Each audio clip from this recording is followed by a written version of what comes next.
ನಮ್ಮಪ್ಪ ಮಾಡಿದ ಅದೇ ಶಾಪಲ್ಲಿ ಇದು ಮಾಡಬೇಕು. ಇವತ್ತೆಲ್ಲ ಆಧುನಿಕತೆಯನ್ನ ಇದು ಮಾಡ್ತಾರೆ. ನೀವು ಹೆಚ್ಚು ಹೆಚ್ಚು ಜ್ಞಾನವನ್ನು ಸಂಪಾದನೆ ಮಾಡಬೇಕು. ನೀವು ಸಹ ಅದನ್ನು ವೃತ್ತಿಪರತೆಯನ್ನು ಮಾಡಲಿಕ್ಕೆ, ವೃತ್ತಿ ಮತ್ತು ವೃತ್ತಿಪರತೆ ತಾಂತ್ರಿಕತೆಯನ್ನ ಮತ್ತು ಏನು ಸಮಾಜ ಇವತ್ತು ಯುವ ಪೀಳಿಗೆ ನಿರೀಕ್ಷೆ ಮಾಡುತ್ತೆ ಅದೇ ರೀತಿಯಲ್ಲಿ ಅದನ್ನು ಉತ್ತಮವಾಗಿ ಮಾಡಲಿಕ್ಕೆ ಅನುಕೂಲ. ಒಂದು ಶಿಕ್ಷಣವನ್ನು ಸಂಪಾದನೆ ಮಾಡೋದ್ರಿಂದ ಇಲ್ಲ ನೀವು ಔದ್ಯೋಗಿಕವಾಗಿ ಆದರೂ ಮೇಲ್ಪಂಕ್ತಿಗೆ ಬರಬಹುದು, ಇಲ್ಲ ತಮ್ಮ ಕಸಬನ್ನ ಒಂದು ಉದ್ಯಮ ರೀತಿಯಲ್ಲಿ ನಾವು 4 ಜನ ಕೆಲಸ ಕೊಡೋ ರೀತಿಯಲ್ಲಿ ಆ ರೀತಿಯಾಗಿ ಬೆಳಲಿಕ್ಕೆ ಸಾಧ್ಯ ಇದೆ. ಈ ಸಂದರ್ಭದಲ್ಲಿ ನಾನು ಹೇಳಿದ್ದೆ, ಒಂದು ನಾವು ಸಾವಿತ್ರಿ ಸಮಾಜದವರು ಅಂತೇಳಿ ಹೆಮ್ಮೆ ಪಡಬೇಕು ಹೊರತು ಆ ಒಂದು ಇನ್ಫೀರಿಯಾರಿಟಿ ಕಾಂಪ್ಲೆಕ್ಸ್ ಅನ್ನೋದು ದಯವಿಟ್ಟು ಮನಸ್ಸಿಂದ ತೆಗಿಬೇಕು ಅಂತೇಳಿ ಈ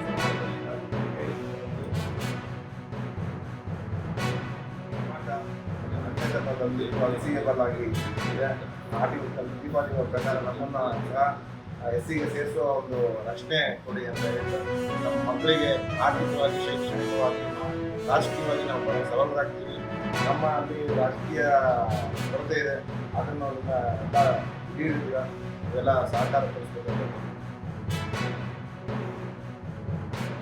ಸವಿತಾ ಋಷಿಗಳು ಯಾಕೆ ಜನ್ಮ ತಾಳಿದ್ರು ಅಂತಂದ್ರೆ, ಈ ಏನು ಕೈಲಾಸದಲ್ಲಿ ದೇವತೆಗಳು ಇದ್ದ ಯಾಗಾದಿಗಳು ಮಾಡೋ ಸಂದರ್ಭದಲ್ಲಿ ದೇವತೆಗಳಿಗೆ ಆಯುಷ್ಕರ್ಮ ಮಾಡಬೇಕು. ಅಂದ್ರೆ ಅದು ಯಾಗ ಮಾಡ್ಬೇಕಾದ್ರೆ ಕೆಲವು ಸುಟ್ಟೋದಾಗ ಶುಚಿ ಮಾಡ್ಬೇಕು, ಅದನ್ನ ಸ್ವಚ್ಛ ಮಾಡ್ಬೇಕು. ಸ್ವಚ್ಛ ಮಾಡಿದ್ರೆ ಮಾತ್ರ ಯಜ್ಞ ಮಾಡೋದಕ್ಕೆ ಸಾಧ್ಯತೆ.